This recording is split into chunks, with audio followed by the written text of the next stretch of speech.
खेल जगत की या फिर जुड़ी हुई हो मनोरंजन जगत से, बिना किसी रीजन देखते रहिए समाचार विजन। देखिए, भारत में पिछले 8 साल से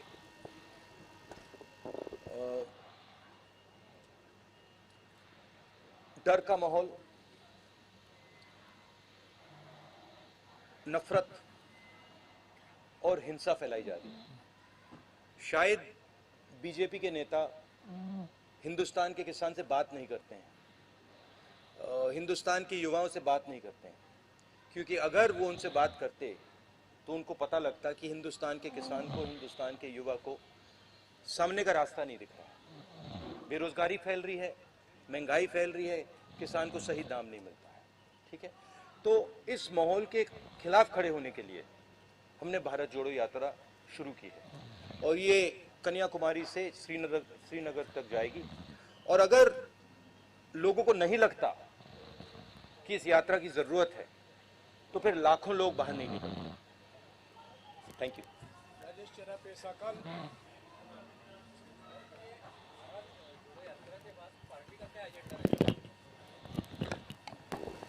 भैया, ये आपको कांग्रेस प्रेसिडेंट से पूछना पड़ेगा, खारगे जी से। He is now the president of the Congress party and he is the person who is going to give direction. मेरा लक्ष्य भारत जोड़ो यात्रा पर है। अब ये इसमें 2-3 महीने और लगेंगे, तो मेरा पूरा का पूरा फोकस इस यात्रा पे है और बहुत बहुत अच्छा लग रहा है मुझे, क्योंकि बहुत सीखने को मिल रहा है, बहुत लोगों से समझने को मिल रहा है और बहुत प्यार मिल रहा है। नीरज जावड़ेकर, महाराष्ट्र टाइम्स। नीरज जावड़ेकर, महाराष्ट्र टाइम्स।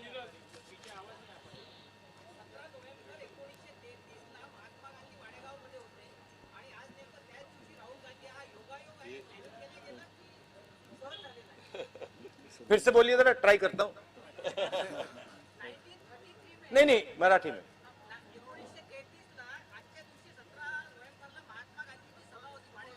हाँ,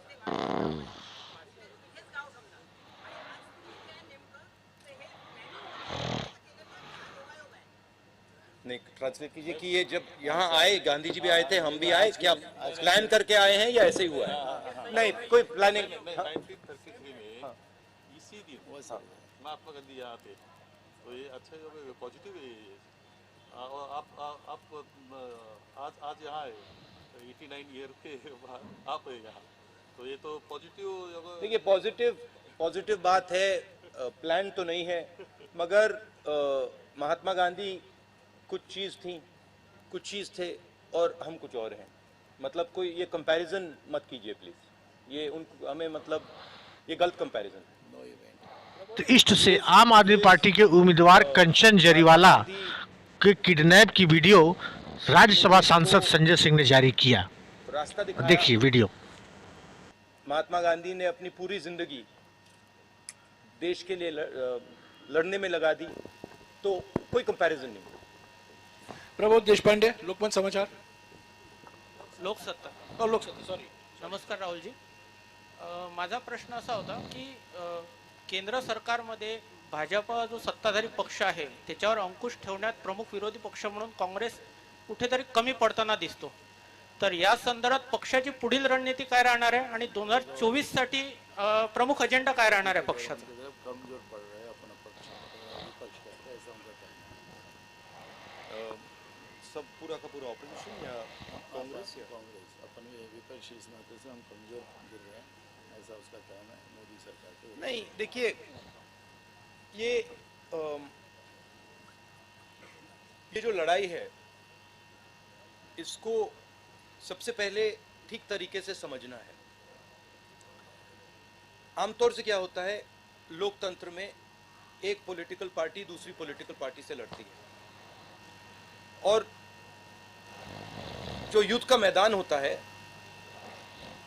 उसको जो देश के इंस्टीट्यूशंस होते हैं वो उस युद्ध के मैदान में फेयरनेस क्रिएट करते हैं। आज क्या है कि ये एक राजनीतिक पार्टी और दूसरी राजनीतिक पार्टी के बीच में लड़ाई नहीं है, और मैं सिर्फ कांग्रेस की बात नहीं कर रहा। एक तरफ हिंदुस्तान के सारे इंस्टीट्यूशंस खड़े हैं, बोलना नहीं चाहिए, मगर विपक्ष का प्रेस पे तो कंट्रोल नहीं हैगा, प्रेस पे तो कंट्रोल नहीं है ना, तो बीजेपी का प्रेस पे कंट्रोल है, इंस्टीट्यूशनल स्ट्रक्चर पे कंट्रोल है, जुडिशरी पे प्रेशर डालते हैं। तो ये परसेप्शन सच परसेप्शन नहीं है, ये परसेप्शन सुपरफिशियल ऊपर का परसेप्शन है। मगर अगर आप नीचे जाएं और जनता से पूछें तो आपको बहुत एकदम दिख जाता है कि जनता क्या कह रही है और ऊपर परसेप्शन क्या बन रहा है, उसमें फर्क है। संजय खांडेकर, पुणे नगरी।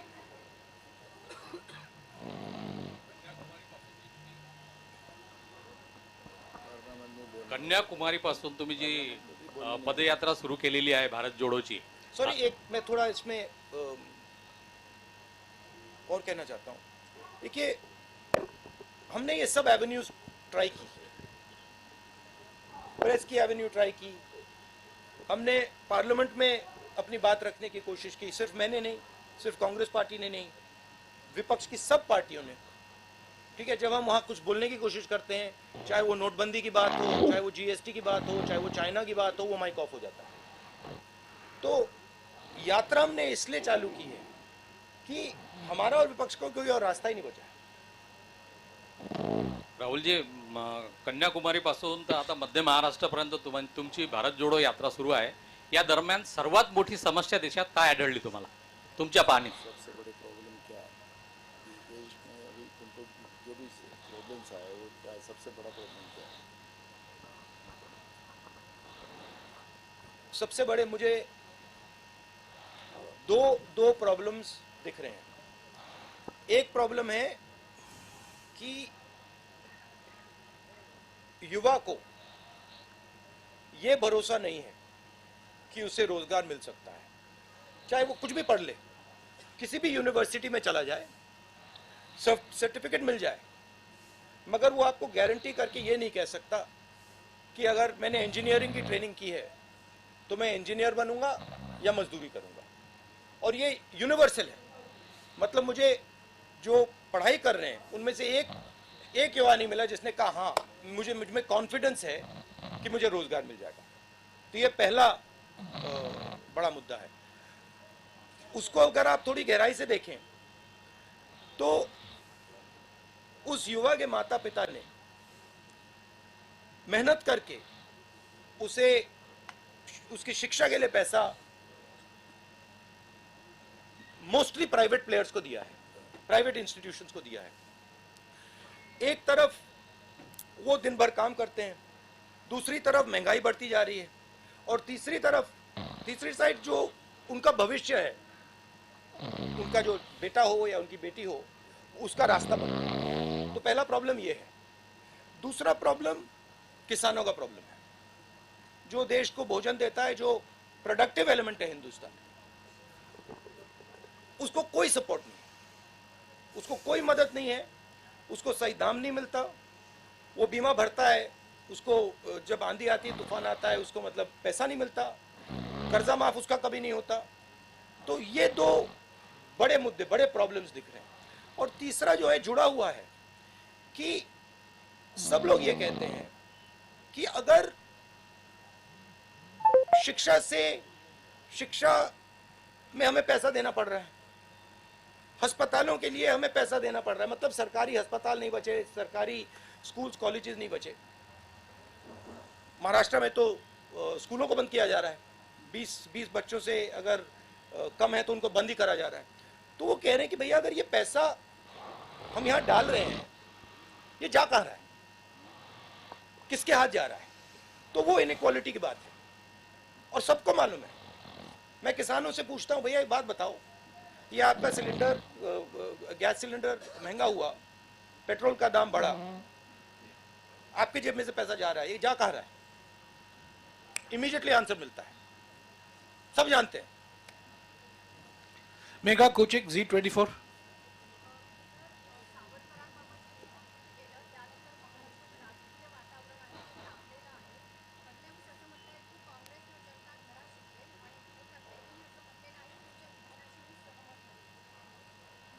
तो क्या मैंने बोला ना, तो आपने बोलते मैं सहमत हूँ और मैं सोचता कि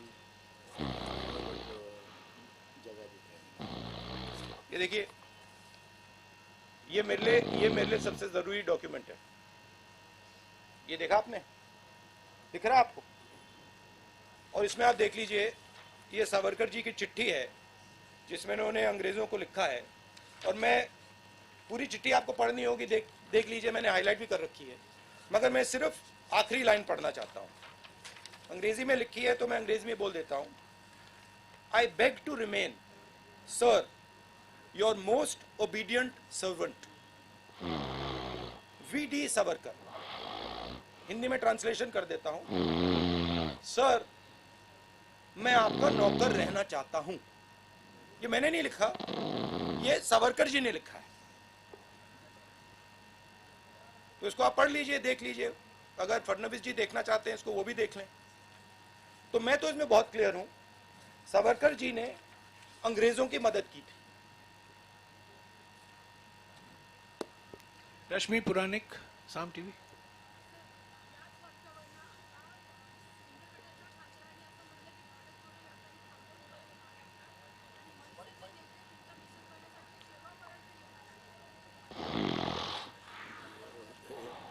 ये यात्रा को रोकना चाहिए शायद। किसने? सेवाड़। सेवाड़े। मतलब रोकने, यात्रा को रोकने के लिए रोक दीजिए, कोई प्रॉब्लम नहीं है, रोक दीजिए। देखिए, किसी का कोई विचार हो उसको रखना चाहिए। और अगर सरकार को लगे कि भारत जोड़ो यात्रा को रोक देना चाहिए तो रोकने की कोशिश कीजिए, करिए। गजानन नुमाटे, टीवी 9।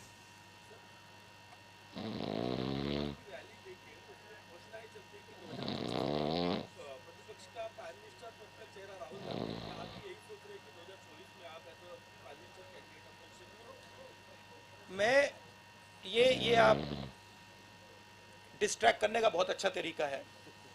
हमारा काम भारत जोड़ो यात्रा का काम है, हमें भारत को जोड़ना है। ये इस सवाल के बारे में हम सोच ही नहीं रहे। हम कन्याकुमारी से शुरू किए हैं, हम श्रीनगर तक जाएंगे और वहां पर हम तिरंगे को लहराएंगे। ये हम कर रहे हैं, ये हमारी तपस्या है। और हम और कुछ चीज के बारे में नहीं सोच रहे। मुस्तान मिर्जा, आज तक। मेरा सवाल ये है कि हिमाचल प्रदेश में जब इलेक्शन हुए तो आपने 40 रैलीज की थी और पिछली बार गुजरात में भी बहुत बड़ा कैंपेन आपने किया था, पर इस बार आपके इक्का दुक्का सिर्फ रैलीज है गुजरात में, तो ऐसे क्यों? क्योंकि जैसे मैंने अभी बोला, हमने सितंबर में भारत जोड़ो यात्रा शुरू की। हम इस यात्रा को श्रीनगर तक ले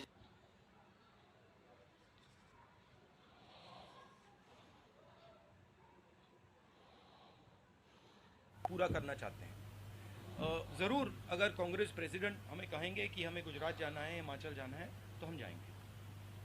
अभिजीत करंडे, एबीपी भाजपा।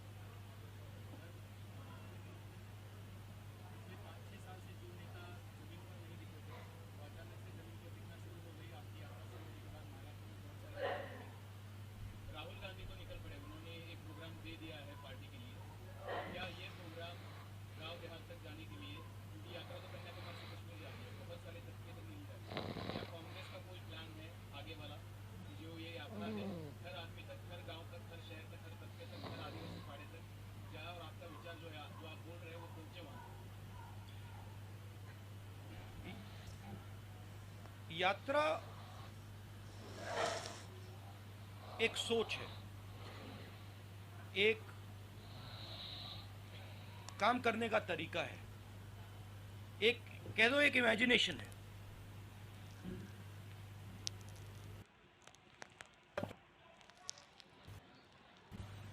तो मुझे और हम सबको लगा था कि जो बीजेपी की अप्रोच है, नफरत से भरी, डरी हुई, हिंसा फैलाने वाली अप्रोच, उन्होंने हिंदुस्तान को एक इमेजिनेशन दिया है कि देखो ये रास्ता है, देश में नफरत फैलाओ, लोगों को डराओ, गरीबों को कुचलो, उन्होंने ये रास्ता दिया है। यात्रा की कोशिश है और ये यात्रा इसमें सफल हो गई है। यात्रा की कोशिश है कि देश को बताना कि देखिए सिर्फ ये तरीका नहीं है, एक और तरीका है। जयराम रमेश जी ने कहा कि हमने प्रेस से 6-7 बार बात की। आपने अभी कहा कि बीजेपी के किसी नेता ने कहा कि यात्रा को रोक देना चाहिए। मैंने ये यहां तो नहीं कहा ना कि वो बिल्कुल गलत बोल रहा है, उसको चुप कीजिए, उसको मारिए, उसने कैसे बोला, नहीं। मैं कह रहा हूं देखिए उसकी राय है, अगर वो सोचता है उसको रखे, और अगर सरकार सोचती है कि इस यात्रा से देश को नुकसान हो रहा है तो रोक दो, कोई प्रॉब्लम नहीं है। ये काम करने का एक बिल्कुल अलग तरीका है, प्यार का तरीका, भाईचारे का तरीका, रिस्पेक्ट का तरीका। तो ये दो हमने विजन दिखाए हैं। अब यात्रा जो हमने रखी है, जो हमने की है, इसमें से पॉलिसीज भी निकलती हैं। अगर वो कहते हैं कि भैया देखो किसान को कुचल दो, किसान को सही एमएसपी मत दो, किसान को बीमा का पैसा नहीं मिलना चाहता, तो इस यात्रा के इमेजिनेशन से एक और तरीका निकलता है। किसान की बात सुनो, किसान से गले लगो, किसान की इज्जत करो, तो इससे पॉलिसीज भी निकलती हैं, इससे एक्शंस भी निकलते हैं। अब कांग्रेस के सब लोगों को लग रहा है हाँ भैया चलने में फायदा है, राजनीतिक फायदा है, लोगों से बातचीत होती है, सीखने को मिलता है, प्यार मिलता है, वजन भी कम हो जाता है। तो अलग अलग फायदे हैं, अलग अलग जो भी चाहता है वो फायदा ले सकता है। मगर मेन मैं बात ये कहना चाहता हूँ, ये दो अलग इमेजिनेशन हैं। एक मैंने यहाँ पे आपको सावरकर जी की चिट्ठी दिखाई, एक वो इमेजिनेशन है, और एक आपने पहले गांधी जी की बात की, वो दूसरा इमेजिनेशन है। तो ये देश में इन दो इमेजिनेशंस की लड़ाई है। लेकिन सावरकर जैसे नहीं, no supplementary please, Savarkar no supplementary please, no supplementary. Ravindra Ambedkar जब आता है तो नो विपक्ष में प्लीज फूट भी पड़ जाती है। सुनिए प्लीज, नो सप्लीमेंट्री। जरा बोले, देखिए आप एक बात समझिए, ये मेरी राय है, ये मेरी राय है कि जब सावरकर जी ने ये चिट्ठी साइन की, गांधी जी, नेहरू जी, पटेल जी, ये सब सालों जेल में रहे, कोई चिट्ठी साइन नहीं की। मेरी थिंकिंग है कि जब सावरकर जी ने इस कागज पे साइन किया, उसका कारण क्या था? उसका कारण डर था। अगर वो डरते नहीं, वो इसको कभी नहीं साइन करते। और इस सिग्नेचर में धोखा था। जब इन्होंने ये साइन किया, वो हिंदुस्तान के जो सब नेता थे, महात्मा गांधी, सरदार पटेल, उन सबको उन्होंने धोखा किया, और उन्होंने उनको कहा कि देखो तुम गलत कर रहे हो, तुम्हें भी साइन कर देना चाहिए। तो ये दो विचारधाराएं हैं। हमारी पार्टी में हम डिस्कशन करने के लिए तैयार हैं। अगर कोई सोचे कि नहीं भैया यात्रा को ऐसे चलाना चाहिए, हम प्यार से सुनते हैं, हम डिक्टेटर नहीं है यहाँ पे। मैं फिर से आपसे गुजारिश करूंगा, सप्लीमेंट्री मत पूछिए क्योंकि और लोगों का टाइम घटेगा। Marathi news digital news channel, Ravindra Ambekar ji. आप जिस विचारधारा का विरोध करते हैं, चुनाव आते ही आपके सारे विधायक उस विचारधारा की पार्टी में ज्वाइन हो जाते हैं। क्या आपकी इस भारत जोड़ो से इस समस्या का हल निकलेगा? और दूसरा है भारत जोड़ो में नहीं, क्या एक सवाल रविंद्र प्लीज, एक सवाल आपने पूछ बनेगा, लिया, नया यूपीए उसका जवाब देने दीजिए। एक सवाल अभी मेरे साथ एक शिवसेना के एमएलए चल रहे थे, वो कह रहे थे 50 करोड़ रुपए उनको ऑफर किया था, वो नहीं गए, बहुत सारे और गए। तो देखिए एक प्रकार से ऑपोजिशन की सफाई भी हो रही है। जो भी करप्ट लोग हैं, जो 10 करोड़ के लिए, 15 करोड़ के लिए, 50 करोड़ के लिए बिक जाते हैं, वो बीजेपी जा रहे हैं, अच्छी बात है। हिंदुस्तान में साफ सुथरे लोगों की कमी तो नहीं है, हमारे पास- साथ आ जाएंगे। हमारे पास 12-13 मिनट का समय बाकी है। अब मैं हिंदी और अंग्रेजी मीडिया से सवाल लूंगा। अखिलेश मिश्रा, नवभारत हैं क्या? पूछिए ना, आगे आगे पूछिए। जब तक आगे आएंगे मैं अगले सवाल से पूछूंगा। संतोष गवाई, दैनिक भास्कर, उनको माइक दीजिएगा, जल्दी जल्दी जल्दी। ये मैं आपको गिफ्ट दे देता हूँ और आप सबको कॉपी चाहिए तो सबको दिलवा देता हूँ। संतोष गवाई, दैनिक भास्कर, प्लीज। एक ये मोहन भगवत जी को भी भिजवा दीजिए। तो माइक नहीं है क्या? आपण जिथे थांबलो आहोत तो जल्दी दीजिए। हाँ, दैनिक भास्कर, हाँ? पूछिए, दैनिक भास्कर। सही बात है ना, देखिए सच्चाई है। राहुल जी सवाल लिखिए। राहुल जी आपण जिथे थांबलो एक minute, I am coming back to you, I am coming या बैक। विदर्भामध्ये शेतकऱ्यांच्या आत्महत्या प्रचंड होतात. हे 6 जिल्हे शेतकऱ्यांच्या आत्महत्येसाठी हे होते. आता पूर्ण देशभर शेतकऱ्यांच्या आत्महत्या होतात. तर त्यासाठी आपल्याकडे काही आपल्या डोक्यात काही प्लॅन आहे का शेतकरी आत्महत्या थांबवण्यासाठी? मैंने हिंदी अखबार से सवाल पूछा इस उम्मीद के साथ कि आप हिंदी में पूछेंगे और आप मराठी में पूछ लिए, कोई बात नहीं। मराठी अखबारों के लोग हिंदी में पूछते हैं। ठीक है, पटोले जी अनुवाद कर। आपने विदर्भा बोला तो मैं विदर्भ के बारे में थोड़ा सा बोलना चाहता हूँ। जब हम विदर्भ के बाउंड्री पे थे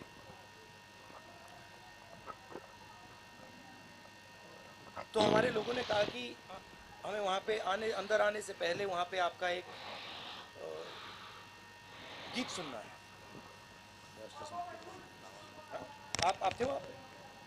नहीं, आप नहीं थे। वहां पे गीत सुनना है। तो मैं वहां पे गीत सुन रहा था और मेरे दिमाग में सवाल था उस टाइम जब वो गीत गा रहे थे। मुझे गीत बहुत अच्छा लगा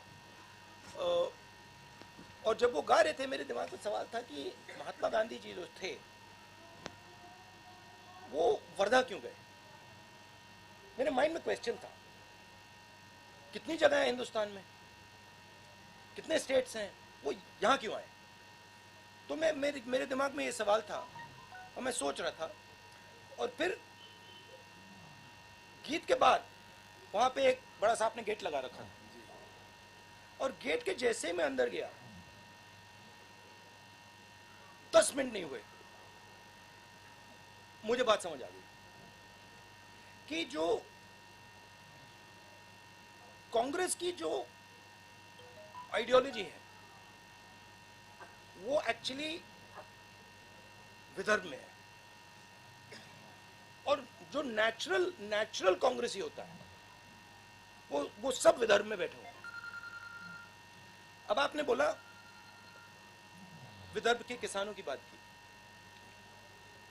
विदर्भ में ज्यादा मुश्किल है, मगर ये जो आपने मुद्दा उठाया है ये सिर्फ विदर्भ का मुद्दा नहीं है, ये पूरे हिंदुस्तान का मुद्दा है। विदर्भ में पानी की समस्या है, उसके बारे में कुछ किया जा सकता है, मगर जो हमारे प्रोड्यूसर्स हैं जो खेती करते हैं उनको प्रोटेक्शन देने की जरूरत है, उनको उनकी रक्षा करने की जरूरत है। जैसे कोई परिवार में कोई जो ब्रेड अर्नर होता है वो जरूरी होता है, उसकी प्रोटेक्शन करने की जरूरत होती है। वैसे ही हमारा जो किसान है वो देश को भोजन देता है। आजकल हमारी मेंटालिटी, सरकार की मेंटालिटी कि भाई यहाँ देखो ये खेती कर रहा है उसको छोड़ दो, करने दो, सही रेट मिले ना मिले छोड़ दो, कर्ज माफी की जरूरत है नहीं छोड़ो।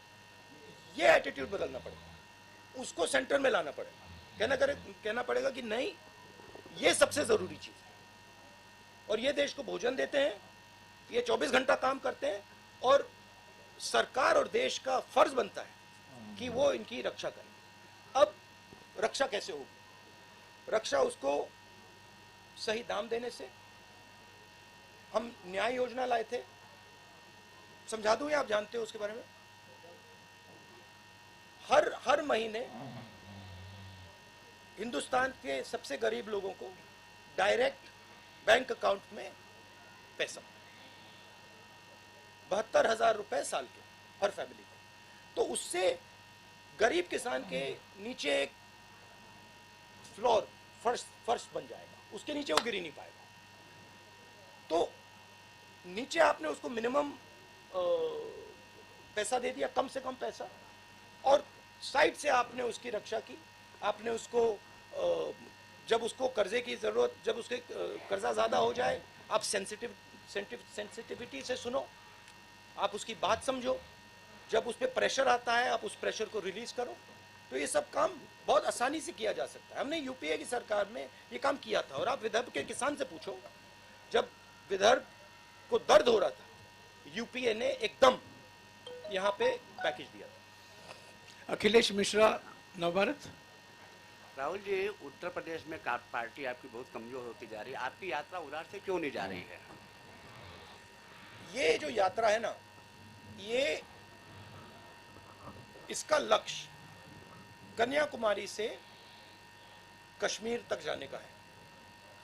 नहीं, आप चले गए, सवाल पूछ लिया।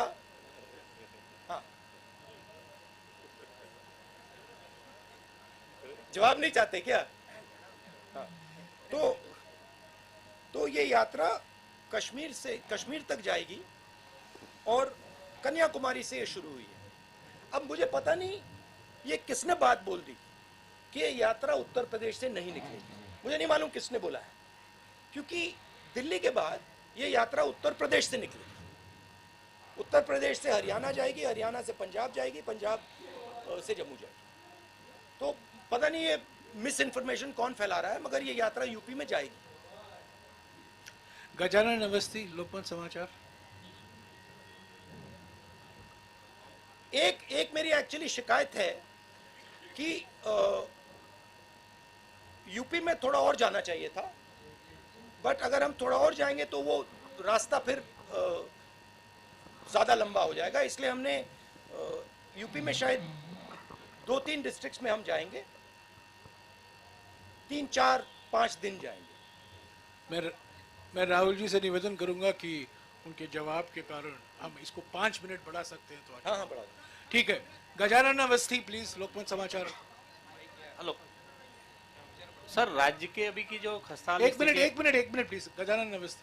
सर, राज्य की जो खस्ताहाल स्थिति है अभी महाराष्ट्र की, तो ये पदयात्रा का उस पर कुछ असर होगा क्या वर्तमान राज्य की स्थिति पर?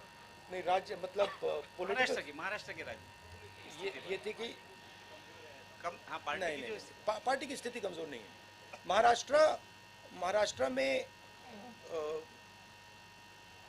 कांग्रेस की विचारधारा, और ये मैंने जयराम रमेश जी से कहा, मैं आपको बताऊं सबसे अच्छा रिस्पांस महाराष्ट्र में मिला है।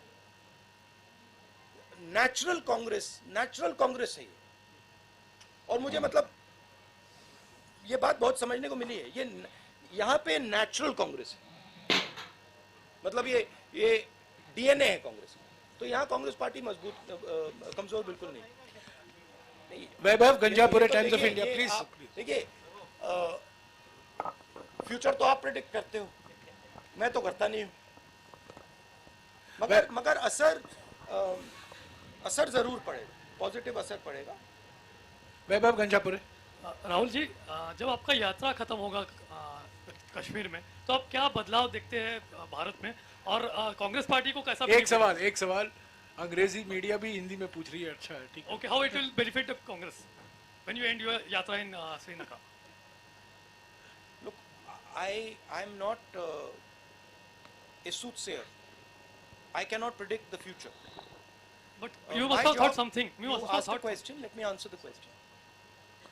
My job is to do what I see as my duty, and I felt that my duty, in a time when India is internally fractured, in pain, where violence is being spread across the country, where hatred is being spread across the country, I felt it is my duty to show that there is another way possible. That there is a way possible where you are affectionate and loving to people, where you can disagree with them, where you can say, I actually don't like your views, but I can still go to you and say, I don't like your views, but I'm ready to listen to your views, and I'm not going to beat you because I'm more powerful. I'm not going to thrash you because I'm more powerful. So I thought it was my duty as an Indian citizen to place that on the table. And that is the idea of the Bharat Jodo Yatra. Now, please don't misunderstand. It is not only my duty, and it is not only I who is thinking this. Large number of Congress people feel the same thing. And millions of people, farmers, youngsters, men, women, feel the same thing. So I think it's a very powerful thing, the Yatra. And I think if people think about it with a little bit of depth, they will realize that the principles that we are putting across here are not just political principles. They are principles that you can use in your life. They are principles that you can use with your brother, with your sister, with people you are working with. A little respect will not weaken India. It will only strengthen India. A little bit of affection, a little bit of love will only strengthen India. So that's the idea. Now what happens after the Yatra, let's see. अभिनय देशपांडे, हिंदू देशपांडे हैं? अभिनय देशपांडे नहीं आया? I don't understand why people feel that hatred makes a country strong. I don't understand it. Right? I don't understand why people feel that being abusive, being nasty, being cruel makes a country strong. I think it makes a country weak. I think it is cowardice. And I think that's not what India is. I think India has shown the whole world. I remember I asked Nelson Mandela after he came out of jail 26 years. Right? I asked him, Mr. Mandela, you were in jail for so long, what gave you hope? He said, India's freedom struggle gave me hope. I said, what do you mean by that? He said, well, what Mahatma Gandhi taught. The fact that you should be compassionate even to your opponent. You should respect even your opponent. These are Indian values. They are the most powerful values. And in the world that we are facing today, with the United States and China and war here and there, this is the most powerful thing that we have. Why are we throwing it away? Rahul ji ने आपके साथ 40 minute गुजारे हैं. मैं राहुल जी से निवेदन करूंगा, please 40 minute हो गए हैं, प्लीज. मैंने पहले क्या कहा है, प्लीज. नहीं बिल्कुल नहीं, आप एक ही ग्रुप के हैं. देखिए, नियम मत तोड़िए. मैं राहुल जी से गुजारिश करूंगा, आखिर में महाराष्ट्र की जनता के लिए अगर वो कोई संदेशा देना चाहते हैं 2 मिनट बोल लें. नहीं, कोई सवाल नहीं. 40 मिनट हो गए हैं. सवाल आप प्रधानमंत्री जी से कीजिए. सवाल किससे करना है उनसे कीजिए. महाराष्ट्र, प्लीज उनको बोलने दीजिए. प्लीज बैठ जाइए. महाराष्ट्र की जनता और महाराष्ट्र के जो किसान हैं और महाराष्ट्र के जो युवा हैं, मेरा उनके लिए मैसेज ये है कि मैं अब 13 दिन 14 दिन आपकी सड़कों पे चला हूं. मैं 13-14 दिन आपकी सड़कों पे चला हूं और दो दिन में 3 दिन में हमारा यहां से ट्रांजिशन हो जाएगा, हम मध्य प्रदेश जाएंगे. इन सड़कों पे मैंने आपसे खुल के बातचीत की है. लाखों लोगों से मिला हूं. युवाओं ने अपने सपने मेरे सामने रखे, किसानों ने अपना दर्द मेरे सामने रखा,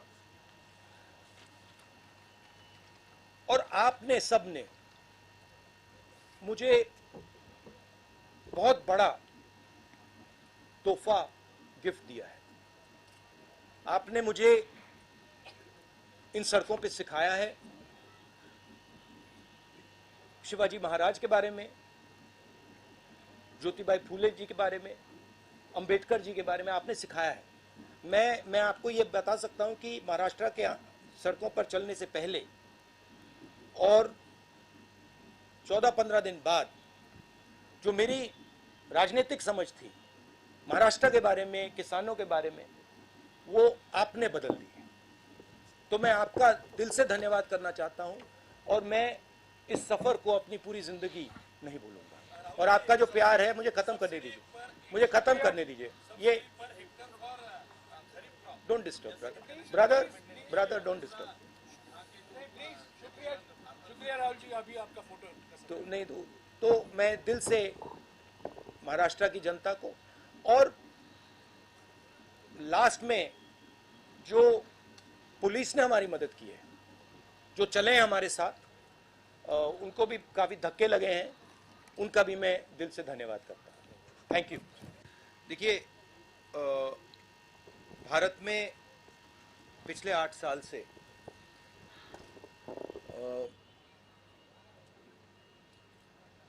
डर का माहौल, नफरत और हिंसा फैलाई जा रही है।